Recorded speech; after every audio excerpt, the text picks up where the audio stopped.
Bonjour et bienvenue sur ma chaîne Essence d'Orient. Aujourd'hui, on va avoir une nouvelle recette ensemble. C'est la kunafa à la farine de riz. Donc cette kunafa, elle est sans gluten bien sûr. Je vais la préparer sans mix industriel et sans gomme. Donc rien qu'avec la farine de riz et la fécule de maïs.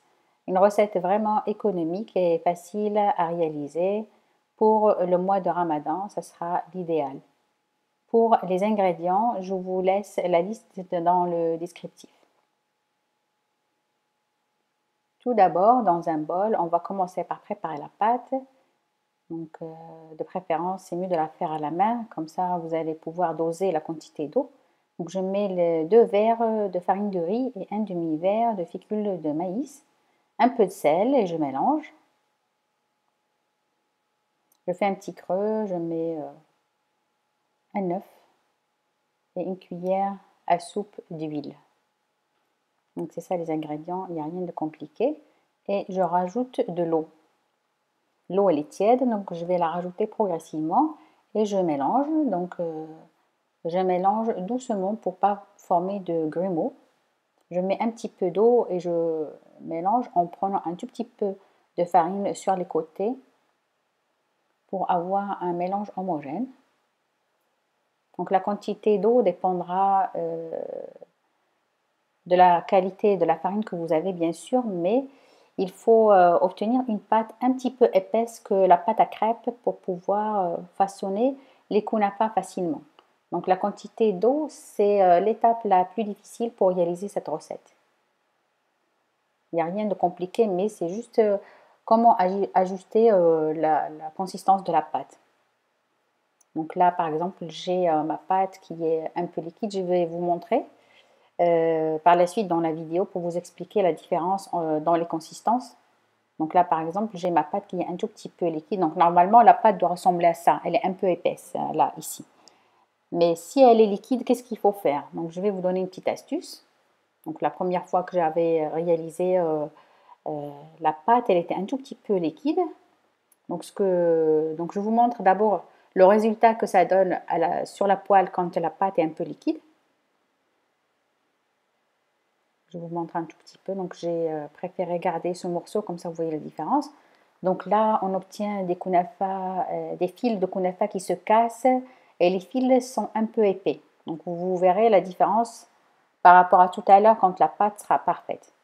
Donc là, l'astuce que je vais vous montrer, c'est que pour épaissir la pâte, je mets une cuillère à soupe de farine de riz dans un bol et je prends un tout petit peu de ma pâte et je mélange pour éviter de former des grumeaux dans la pâte.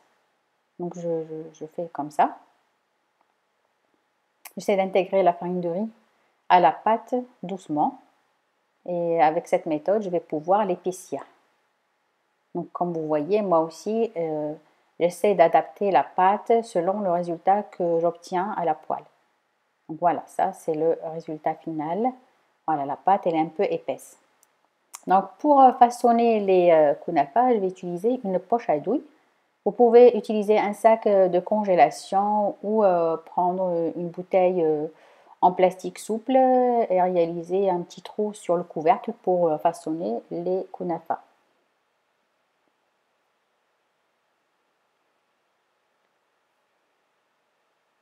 Donc là, j'ai rempli ma poche. Je vais la serrer et je vais découper le bout là je vais le découper finement pour avoir un tout petit trou pour former des kunafas assez fines quand même. Donc là, je travaille sur une poêle préchauffée, donc je travaille sur feu moyen. Je huile ma poêle et je commence à façonner mes kunafas. Donc vous voyez là la différence. Donc là, j'obtiens, quand la pâte est bien faite, j'obtiens des fils fins. La pâte ne se casse pas et j'arrive à réaliser mes kunafas d'un trait. Voilà, là j'ai la consistance parfaite. Si vous voyez que vous galérez, donc ça doit être que la consistance de la pâte qui va vous gêner. Sinon aussi, la première fois quand vous allez les réaliser, c'est un peu la galère aussi, hein. Donc il faut prendre le coup de main pour les réaliser. C'est assez compliqué au début, assez contraignant, mais ça viendra par la suite avec un peu d'entraînement. Donc vous arriverez à réaliser des fils facilement. Voilà, là j'ai ma pâte. Ici, j'ai arrêté de faire rouler ou bien faire marcher la vidéo rapidement pour que vous voyez la vitesse réelle de réalisation des kunafas. Donc, ça va assez vite. Normalement, il faut travailler vite pour avoir des fils fins. Mais comme je vous ai dit, ça viendra avec l'entraînement. Et vous voyez là, en quelques secondes, mes fils sont cuits. Je vais les enlever de la poêle. Ça va très vite, hein, donc ça cuit très très vite.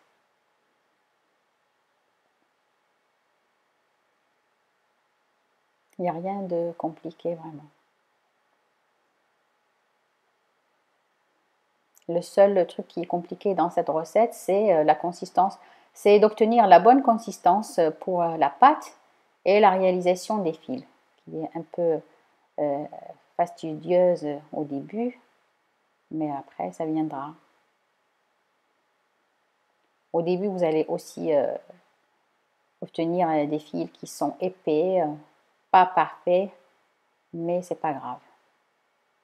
Persévérer, ça viendra. Surtout qu'on n'a pas l'habitude de faire ces kunafas, donc c'est pas évident.